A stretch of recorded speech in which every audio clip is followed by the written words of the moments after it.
Occasionally we get questions from folks asking where they should stay before their cruise when they're sailing out of Galveston, Texas.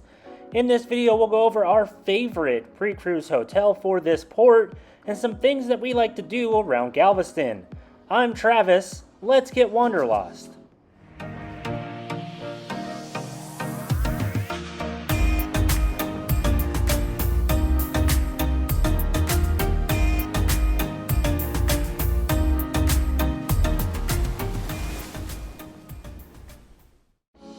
Galveston, Texas is our home port because we live in the state of Texas about 5 hours away. Picking a hotel for your night before your cruise when you're sailing out of Galveston can be kind of tricky or a little bit time consuming because there are so many options in the area south of Houston and on Galveston Island in general. So in this video we wanted to share with you our favorite pre-cruise hotel for Galveston and a few of the things that we like to do around Galveston either before or after our cruise. So we'll start with the hotel first. Our favorite pre-cruise hotel, and this pretty much includes just about any of the cruise ports that we've sailed out of, is the Tremont House, which is in the Strand District on Galveston Island. As I said before, the Tremont House is located in the Strand District, so it's right by all of the cruise ports that Carnival, Norwegian, Disney, and Royal Caribbean use. Being in the Strand District also means you're within walking distance of a lot of different restaurants and different places to go shopping.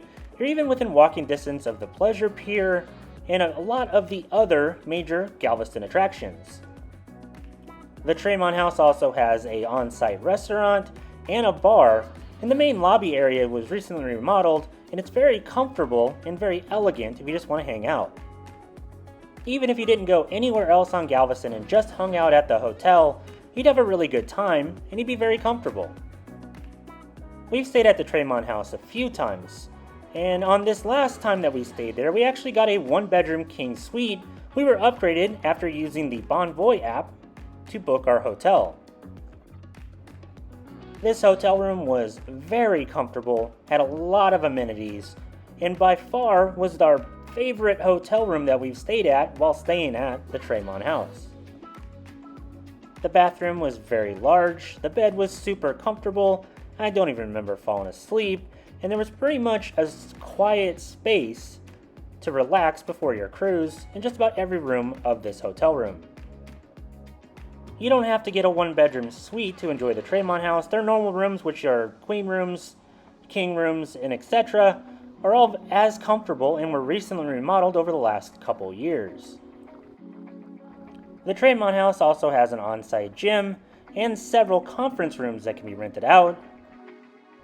And across the street, there is the quarters section of the Tremont House, which has 1 and 2 bedroom extended stay type rooms that you can also book.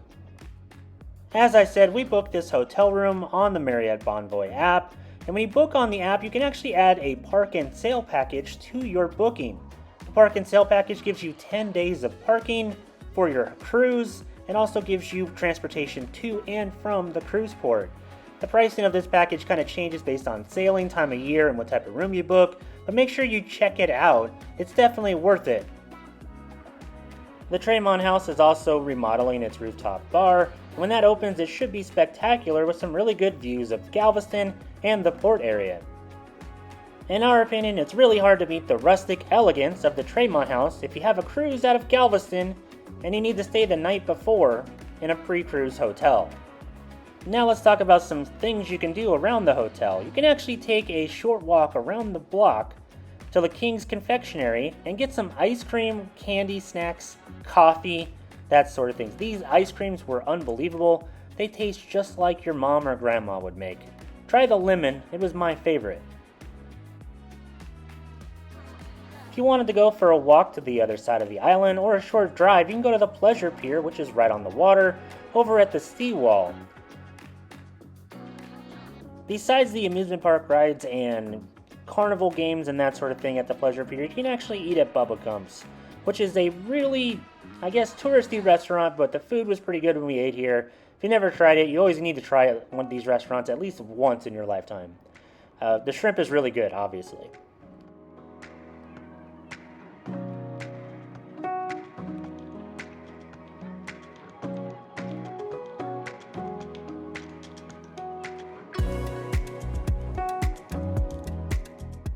Also, over by the Pleasure Pier, if you walk down the beach a little bit, you'll find Miller's Seawall Grill, and this restaurant gets our recommendation for a restaurant to try when you're on Galveston Island.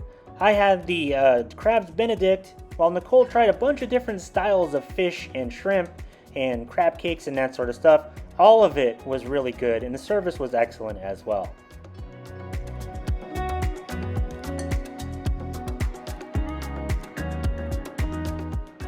One of the other things that we like to do on Galveston Island requires you to drive down the island a little bit, and that's to go to the Moody Gardens. If you've ever seen some photos of Galveston Island, you've probably noticed some pyramids, some glass pyramids. These glass pyramids are what is known as Moody Gardens, and those pyramids include an aquarium and a rainforest display.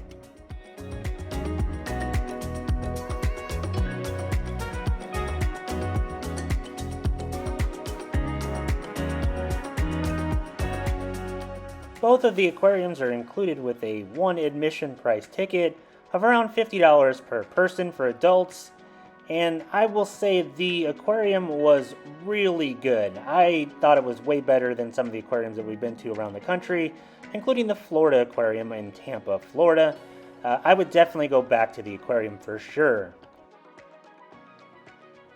It doesn't matter what you're looking for in an aquarium, there's a very good chance that the Moody Gardens Aquarium has it on display.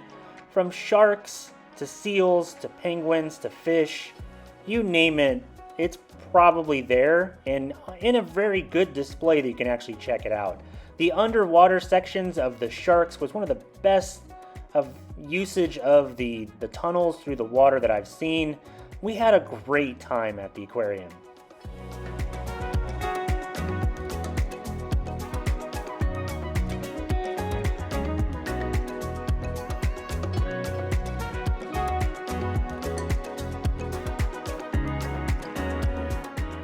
The rainforest display reminds me of the Dallas World Aquarium, if you've ever been there, where it uses, I guess, aquariums, outdoor displays, trees, wildlife, to kind of create a unique experience where you get to check out a bunch of different stuff in one area.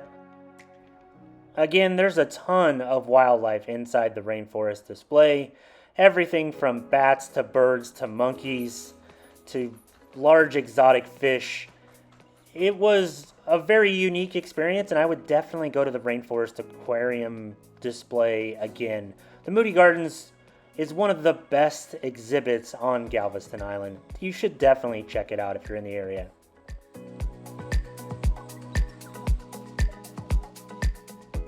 And as I said at the very beginning of the video, there's a lot to do on Galveston. We didn't even really mention walking on the beach. We're checking out the rest of the areas around the Seawall. There is the entire Strand District, which has tons of restaurants and shopping. Pretty much you should do your research before going to Galveston. We just wanted to say some of the stuff that we like to do when we go to Galveston and the hotel that we absolutely love and adore when we stay on Galveston Island. But I'm going to wrap up the video right now because I could pretty much talk about the amazing port of Galveston for a long time. If you have any questions about Galveston or things to do or places to stay, leave them in the comment section below. If you like this video, make sure you hit like and subscribe to the channel. It helps us out more than you realize. And if you need me, I'll be up in the Windjammer. Thanks for watching.